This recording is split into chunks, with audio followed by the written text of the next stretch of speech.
एक बार एक महिला बुद्ध के पास पहुंची।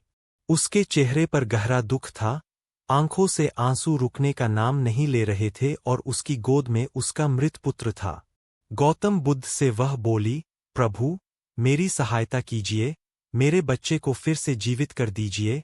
महिला की बात सुनकर बुद्ध मौन हो गए। थोड़ी देर बाद उस बिलखती हुई महिला की ओर देखकर बुद्ध ने बड़ी शांति से कहा, मैं तुम्हारे पुत्र को जीवन दे सकता हूं, लेकिन एक शर्त है। मुझे एक मुट्ठी सरसों के दाने लाकर दो, ऐसे घर से जहां कभी किसी की मृत्यु न हुई हो। महिला को यह कार्य सरल लगा। वह तुरंत गाँव-गाँव, घर-घर घूमने लगी। हर द्वार पर जाकर उसने एक ही सवाल किया, क्या आपके घर में कभी किसी की मृत्यु नहीं हुई? उसे हर घर से एक जैसे ही उत्तर मिले।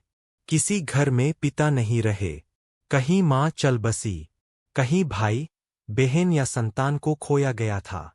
हर घर की अपनी एक दुखद गाथा थी। जैसे जैसे वह महिला इन कहानियों को सुनती गई, उसका दृष्टिकोण बदलता गया। वह यह समझने लगी कि मृत्यु तो प्रत्येक जीवन का हिस्सा है। कई घरों का दौरा करने के बाद जब वो महिला खाली हाथ वापस बुद्ध के पास लौटी तो उसकी आंखों में आंसू थे। लेकिन अब उनमें केवल शोक नहीं, बोध भी था। महिला को खाली हाथ देखकर बुद्ध बोले, क्यों बहन, सरसों के दाने लाई? भगवान का सवाल सुन महिला कुछ न कह सकी। वह बुद्ध के चरणों में बैठ गई और रोने लगी। अब वह जान चुकी थी कि जीवन और मृत्यु दोनों ही शाश्वत सत्य है और मोह ही पीड़ा का कारण है।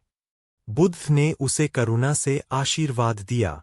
अब वह माँ अपने मृत पुत्र का अंतिम संस्कार करने के लिए निकल पड़े, इस बार केवल एक शव नहीं, बल्कि समझ और शांति के साथ।